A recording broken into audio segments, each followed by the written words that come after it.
All right, so the big three, Friday the 13th, Halloween, and Elm Street, all have remakes, which are pretty divisive. Obviously, some way more than others, but me personally, I like most horror remakes. But I do think to make a great remake, they need to do a few things in particular. So, which big three remake do I think did it best? Well, let's talk about it.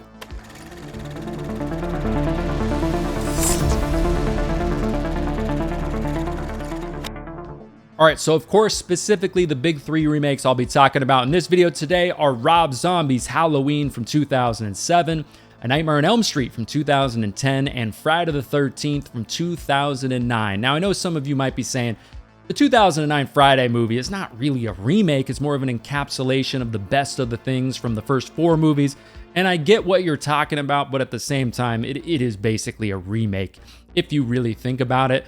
But before we get into the rest of the video, if you like horror content like this or just movie content in general, make sure you subscribe. Also, guys, let me know down in the comments down below which big three horror remake is your personal favorite. Now, to me, like I mentioned a second ago, I think there's a few things specifically that remakes should do. Now, just in general, like I said, I am a sucker for horror remakes. I just think when it's an IP that I really enjoy, just get me more of it. Take a swing at it. I don't care if you're remaking or doing a sequel or doing something crazy. We're going to space or whatever the hell we're doing. Just give me more of it and I'll check it out. Definitely. There's going to be some goods and bads. But specifically with remakes, some things that I think they should do or shouldn't do.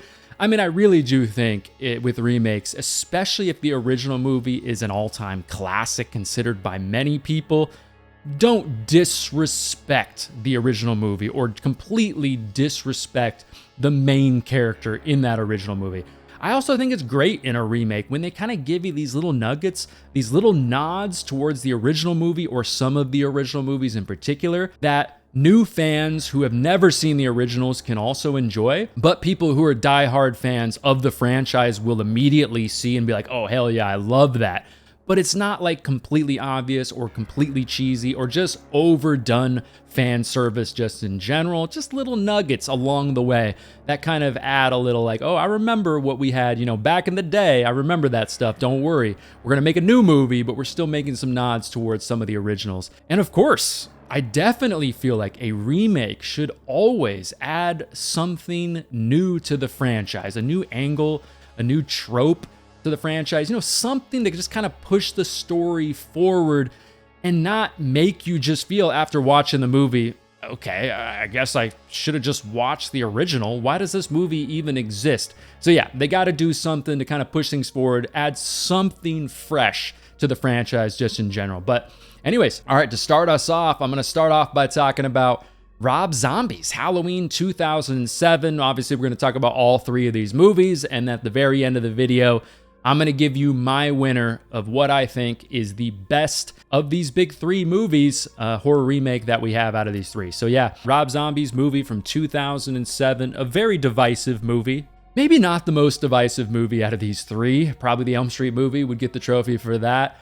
Just because of like how dark and everything with that movie, which we'll talk about in just a second. But yeah, the 2007 movie from Rob Zombie, a movie that I think does a lot of things really, really well. A Michael Myers version that does have some nods to the original, but also is completely different in so many ways. Of course, Tyler Mane portraying Michael Myers in this movie, a massive, menacing, mean version of the character, a character also who's kind of like a product of his environment, very different than this like, born pure evil, the blackest eyes, the devil's eyes, a different version. Some people like that, some people hate it.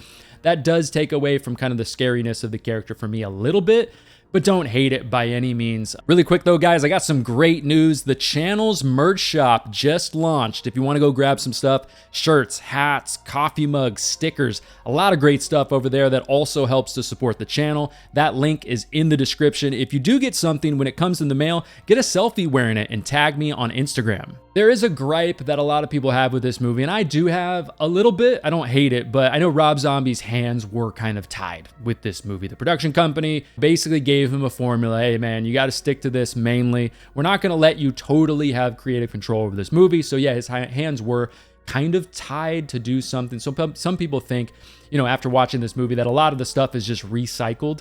from the original, and I get that, but it definitely feels modern. And I know the white trash stuff is not everybody's cup of tea, but of course, with the angle of this character is going to be a product of his terrible living environment growing up, you got to make it a terrible living environment. And it's something with, I mean, it's going to be Rob Zombie's flavor on it, just being the director of the movie, but 2 versions of the mask, amazing. The clean version, I love that. And then the rotten version of the mask, incredible. One of the best masks in this entire franchise to me.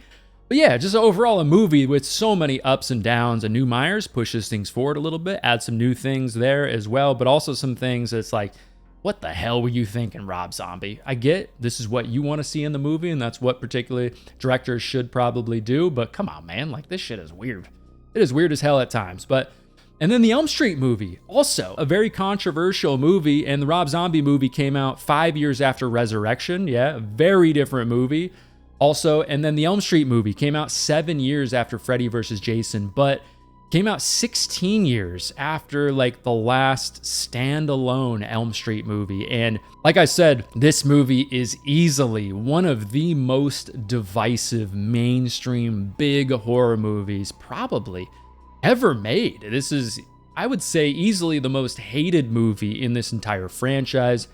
Yeah, there's a lot of people that go, you know, Freddy's dead, that movie sucks, or I love that movie, but there's not a lot of people, I feel like, that just passionately talk about the hate towards some of the other Elm Street movies like they do with this movie. People absolutely hate this movie. Now, Platinum Dunes, of course, we got to talk about, because Platinum Dunes was such a big spearhead of like this remake era for these movies. And in general, I like what Platinum Dunes did for the horror genre, especially during this era and beyond. I think they've done some great stuff. I mean, the Texas Chainsaw remake, incredible. Of course, that kind of set the blueprint and really catapulted this because of the success of that movie and how damn good it was. And yeah, Platinum Dunes wanted to go a very different route for this movie than the Friday movie. The Friday movie was going to be more sex, drugs, and rock and roll. Platinum Dunes, though, saw the Elm Street franchise at its core, the core kind of story behind Freddy Krueger of this very dark background. Wes Craven, of course, kind of tweaked that a little bit to, you know, because of some stuff that was happening in the media around the time when the first Elm Street movie came out, tweaked the backstory of Freddy Krueger to make it a little less dark. But in this movie, they just go for it. And I feel like there's something to be said about that.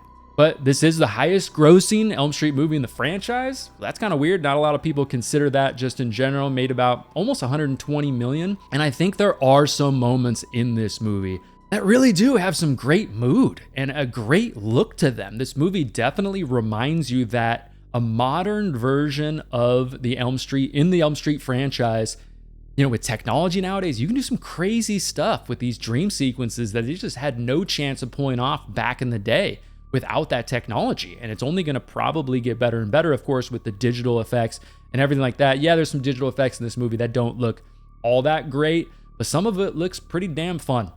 And I personally think the look of Freddy in this movie works as a burn victim. His inability to enunciate very much makes sense for a burn victim on his face. So I get that aspect of it. Unfortunately, one of the biggest things, though, that made Freddy Krueger so iconic, especially in comparison to the other big horror villains, was just, you know, the wit of Freddy Krueger. That was a huge part of it. The jokes and all of that, which doesn't really exist in this movie. Yeah, we get a little bit of that. But, you know, that is definitely missing because they wanted to go so dark with Freddy, which I get. I get that they picked an angle and they went for it, and I respect that. Don't love how digital Freddy's voice is in this movie. It's not horrible, but it just sounds a little too digital. I mean, that's just the best way to say it, I think. But like I said, with a remake, they gotta add some new stuff to the franchise. And I mean, they do add this whole micro sleep angle to this movie, which I actually like. It adds the ability to add more dream sequences into the franchise, which is cool. It kind of catches you off guard. It's less expected because these characters are so sleep deprived. Whereas in some of the other movies, you know when the dream sequences are coming. In some cases, the character's laying down, the character's sitting in a chair, the character's really exhausted, right? In this movie, like a dude, Kyle Gallner's character is swimming and he literally just falls into a dream sequence and almost drowns. You know, there's moments where Nancy is walking through the hallways at school and has one of those micro sleep dream sequences, which I think is cool and adds to the franchise, helps to, you know, push things forward a little bit, and is something that they can use in future iterations, which Hopefully we get more iterations of Elm Street, which I'm sure we will eventually once they figure their shit out. But yeah, and then the third movie we're going to talk about, of course, is Friday the 13th, 2009. A damn fun movie in the franchise. You know, going back to, like I said, sex, drugs, and rock and roll. So this movie takes place 6 years after Freddy vs. Jason, but 7 years after Jason X, the movie that feels very much like direct to Sci-Fi Channel, has some fun moments, but completely ridiculous Jason in space. But yeah, I mean, they just went with a fun cast in the 2009 movie, a lot of fun. But on average, what's great about this movie too is it's right up there with Friday the 13th Part 6 as far as just having some of the, on average, best kills in this entire franchise. I don't think this movie in particular has like the best kill or a top 3 kill per se in the franchise, but the 2009 movie has a ton of damn fun kills in this particular movie. And very similar to the Rob Zombie Halloween movie, we get the big menacing version of Jason Voorhees, portrayed by Derek Mears, which is a version of the character. I'm still pissed we haven't gotten a sequel to this movie with Derek Mears again. It's this expert woodsman, man, this guy who knows the Crystal Lake area so well, is fast, can run, is great with an axe. He's got that moment throwing the axe, you know, into that guy in the back.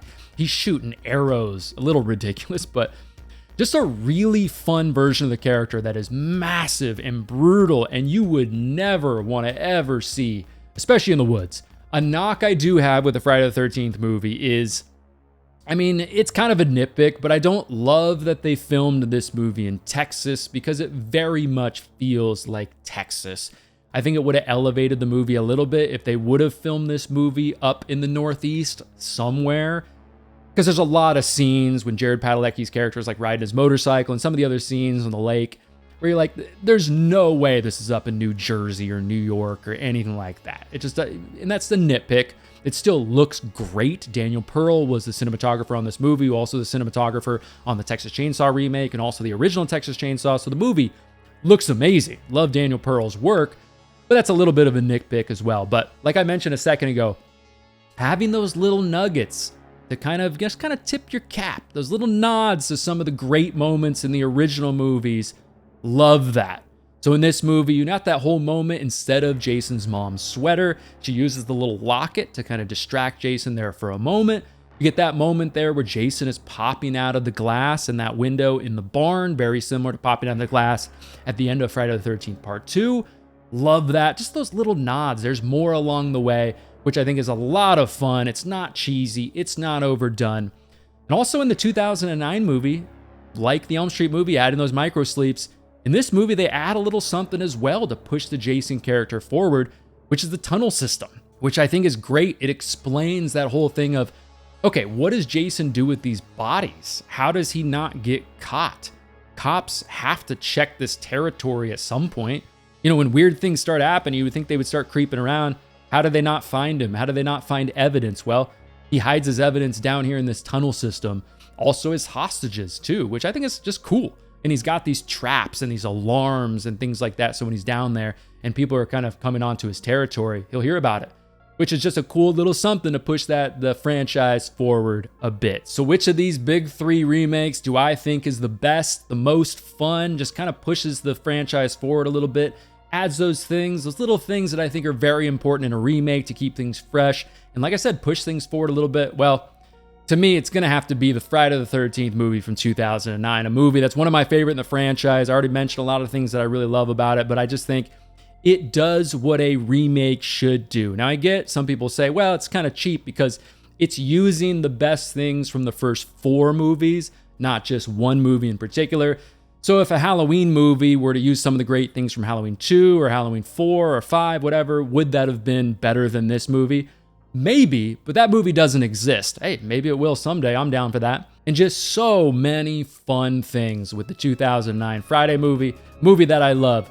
Again, everybody, let me know down in the comments down below which of these big 3 horror remakes is your personal favorite. But anyways, everybody, there you go. That is my thoughts on the big 3 horror remakes and which one is my favorite. If you want some more videos from me right now, go ahead and check out one of these videos next to me. If you don't want to miss future videos on the channel, The best way to do that is to make sure you subscribe. All of my social media links will be down below in the description. If you want to go ahead and follow me over there.